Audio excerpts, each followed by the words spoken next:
Diagwich Gach Dinner, and welcome to episode 11 of Legends and Friends Go Global. Celtic were conquered in the last episode, but they managed to get a spot of revenge in between the recordings, and we now face them at Celtic Park. The title will certainly be decided in this fixture. Celtic will certainly be on the back foot, knowing the permutations. There they are. We're now top of the league after an entire season of playing catch up, and if we win today away to the runaway leaders of the past, we will certainly go on to win the title, because Celtic only have 6 points to play for, and we'll have played 34 games with the 4-point advantage. So one more win after beating Celtic would guarantee us the title. But I say it's maybe going to be a lot less simpler than I imagined, because just recently Moussa Dembele, who was cruelly prevented a victory against us despite his goal, he managed to do one better and secured the brace, which was enough to win the Bronze Cup for Celtic, and that meant we were defeated for the first time in a final. So our road to a quadruple has been slashed in half in the last month or so. But in between the Celtic win, we had some fairly tough victories, but we got them anyway. We'll start with Atalanta at Memory Lane. If I can remember this correctly, we were 2-0 up within no time at all. Gave a goal away in the second half. It was a bit back and forth. We got the third goal, gave another one away, scored a fourth and gave another one away. So I was trying to bury them and make ourselves look as strong as possible. It kind of went wrong, but we survived and made sure the fans went home happy. 3 different goal scorers again, as we put 3 past Sampdoria, but they did take the lead, so it looked like the Luigi Ferraris would be a place of great trauma for the Hall of Famers. But it was a penalty from Zhang Suesi, followed up by Jonathan Schmid to give us the lead, and Yairo Mesa with a very, very late goal, it has to be said. And then Bordeaux, similar outcome at their home stadium, but it was Brian Wheeler and Fusieni Cisse on board to score the winning goals. But injuries are actually starting to affect us quite profoundly now, and it's no big surprise considering we're playing twice a week for quite a long period. You can see Saturdays, Tuesdays, Thursdays, Mondays, Wednesdays, and all sorts of bizarre days. So let's just check out the injury table in the one swift click. 7 players are pretty much out injured. 2 have just come back, and we have other players that have to drop from the squad to make sure we don't suffer any incurring injuries. But anyway, with St. Patrick's Day firmly on the progress, and Ireland have defeated England in the Rugby Six Nations, it's certainly going to be an important game for both teams.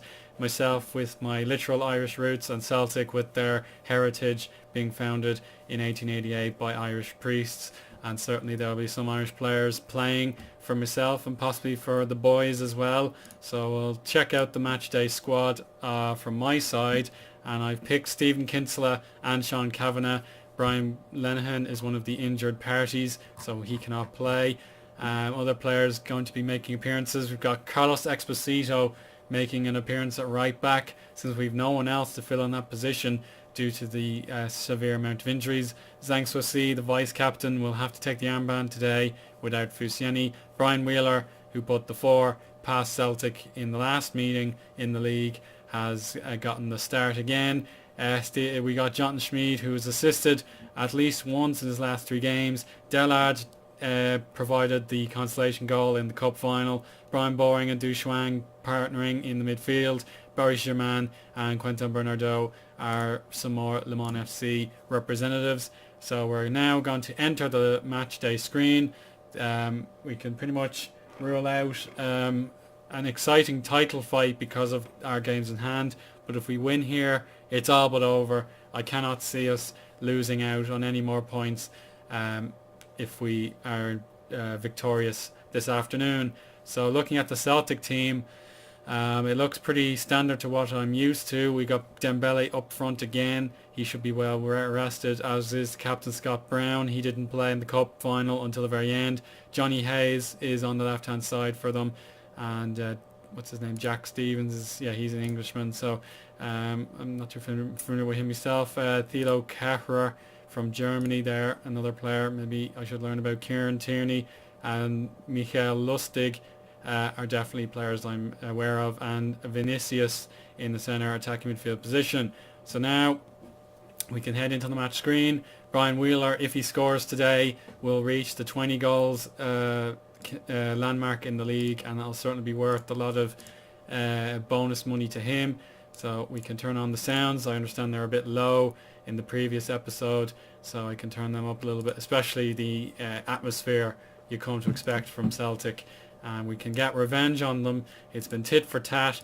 We're going to win the league if we beat them home and away, but they prevented us from a treble after the Bronze Cup final. The best two teams inevitably made that final, but it was probably the runners-up in the league getting the job done on that day, and we're going to have to push on and go on to win this title.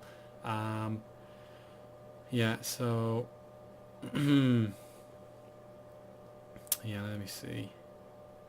Yeah, there we go. That'll do. So time for the players to come out into the field of play. They're standing in front of the capacity crowd, and we're away for the kickoff. Celtic will be tired, but they will fight until the very, very end. They don't want to be denied a fair shot at the title. The ball rolls into the back of the net harmlessly due to an offside for Dembele.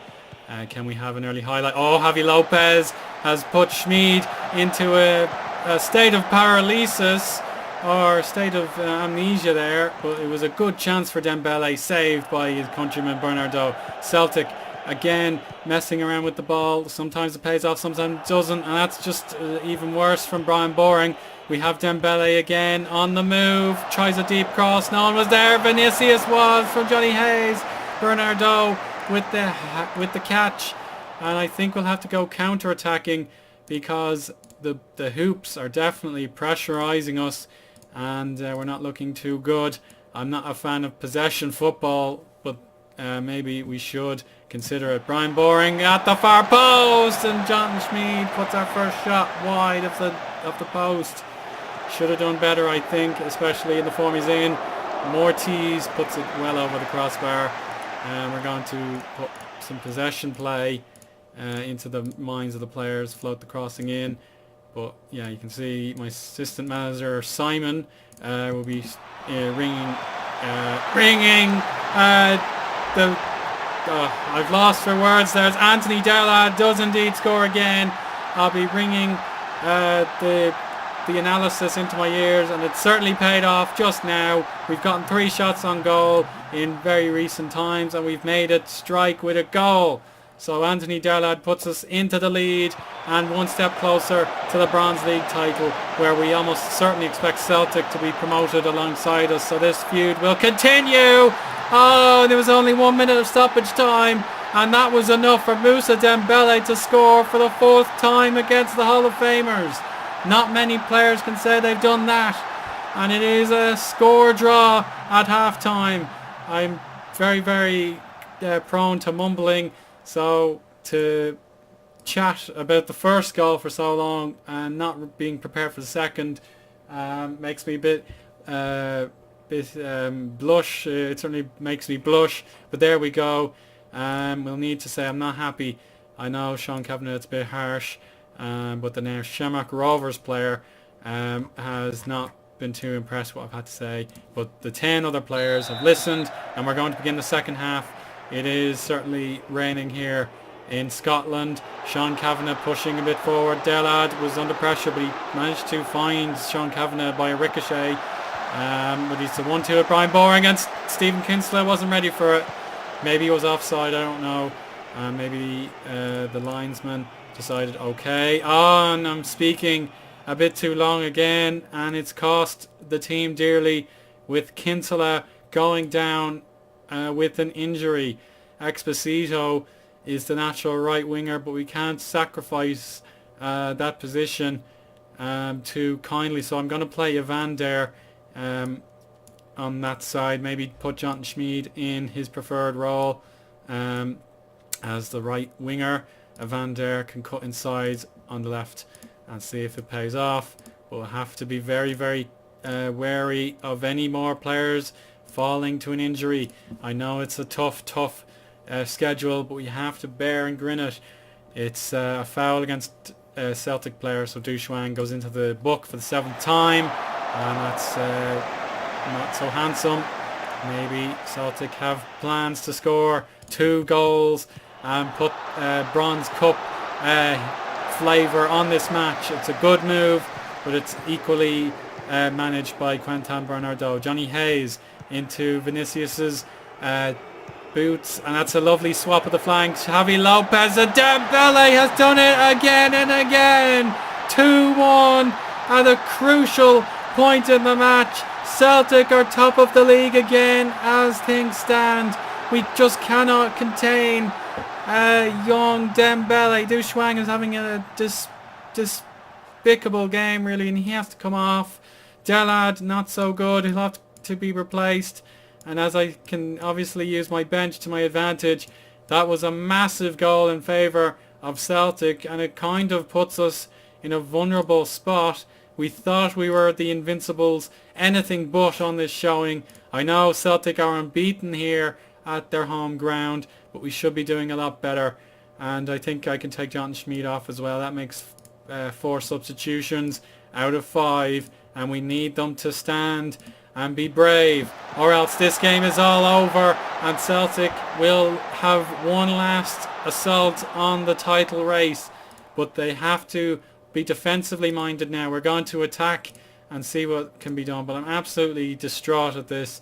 It's certainly a case of Shamrock Rovers beating St. Pat's, the Greens getting the superiority complex over the Reds on St. Patrick's Day weekend. Zhang intercepts Evander with an excellent pass, very astute, and Jairo Mesa controls, but his finesse shot was very, very poor. Adam Bogdan was absolutely on top of that situation, and we could have a free kick given away, and it's another yellow card for a legendary player. Johnny Hayes decides to go to the touchline. Sean Kavanagh out of position. Oh, he's found Jason Wood, and the Englishman will pursue the cross, and it's a great save by Bogdan. Anything but his last one, tipping the ball over the bar, and it's Jose Eddie Carlos back to goal. Kavanagh didn't do enough really to generate the highlight we needed, and Ji Ming Hao would like to play, I'm sure, and I think Brian Wheeler is not doing well, so I will replace him straight away. No more time for dawdling. We have to score a goal and keep ourselves in pole position to become the next Bronze League champions. Javi Lopez off the wall. Have Celtic made any substitutions? I haven't really checked. Here's Tierney. Not quite any action there. We have to push on. We have been beaten once already by Celtic. We showed them our hand in the very first meeting just a few weeks ago, and now they've adapted very, very well. They have a bad pass. Exposito has to pursue a pass, and it's good back heel. Now Brian Boring in a congested zone. Evander feeds Jairo Mesa, the lone striker. Great save as Tom Rogic, who was a star man in the Bronze Cup final, comes on for the last 10 minutes. Ji Ming Hao, Jairo Mesa. He's not a left footer, I'm afraid. Ji Ming Hao back to a lackluster Exposito. Ji Ming Hao, first time pass. Heading Carlos to Mesa. It's palmed away once more by the Hungarian goalkeeper. Jairo Mesa behind enemy lines. Good pass. He didn't want to concede a foul, but Carlos Exposito should be a danger in that particular zone, and he decided to be a bit of an idiot and put it into the crowd. Celtic Park will be buzzing. They are not going to surrender the title whatsoever. We have to go more direct. It's all on the line now. Moussa Dembele gives it away. We lose it as well. Exposito is just absolutely just overcome with nerves. Jairo Mesa in a pivot. Goes for Jason Wood. Brian Morrigan in the prime area. He's put it wide. It's deja vu with only minutes to go. 90 and 5 minute stoppage time. Very, very little time to respond. We have not necessarily been a bad team, but it's Celtic showing themselves with the fantastic Frenchman leading the line. And we are definitely lost for all options here. Celtic, just like in the cup final, holding possession very firmly. Jimmy Howe to Evander. Now Yaira Mesa pushes his legs as far as they can take him. Ji Ming Hao gives it away. We've got Zhang with the final minute on our radar. Evander! Oh, hard luck, my friend. And now Yaira Mesa goes down. We are out of substitutes and we are down to 10 men. Ji Ming Hao is not a striker, so we'll have to put him there. Welcome back.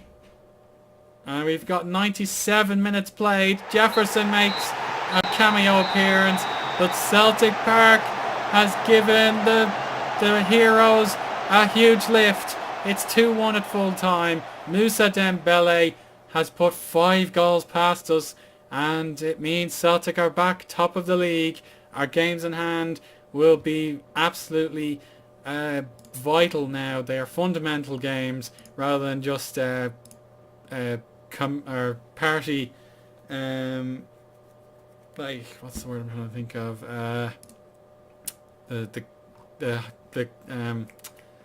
The homecoming parties. Yeah, so it won't be a homecoming party anymore, guys. It was a great performance from Barry Sherman, who got the assist in our goal. But we'll try and make him happy. There we go. But it was a big, big moment for Exposito. He has been totally outshone in the right back position, and we may have to consider keeping him solely as the right winger. It's a terrible, terrible day for the Legends on the day of our patron saint, and it means that San Lorenzo stand in our way in terms of a chase back top of the league. But there we go, Celtic 2 points clear, and at worst they'll be 4 points behind if we match their results, and they remain unbeaten at home. That's an astonishing achievement going forward. Well done to them. If they can win their last home game of the season, that'll be totally unbeaten at home. So the title race, it looked like it was a formality, and it's not anymore. Absolutely brilliant game for Celtic. Yair Mesa 3 to 4 weeks, and it's 3 weeks for Stephen Kinsella, still only 19 years old based on his real life age. And yeah, we're very much still in the title race. Yeah, that goal changed a whole lot. Yeah, well done to Dembele. There we go. Yeah, Chuang has a great he's a great mentality. So there we go. Celtic have put 2 victories on us in succession, but unfortunately it just means we'll have to wait a lot longer to win the title. It could have been this game against Coruña, but now we'll have to beat both San Lorenzo and Deportivo to get the job done. Club Brugge and AZ Alkmaar remain. 3 of the games are at home, so we should still be the favourites. But if episode 12 needs a live calm conclusion, then I'll bring it to you at my best possible demand. So until the very next episode, I hope you enjoyed this one, and I'll speak again soon. Have a nice weekend, everybody. Goodbye.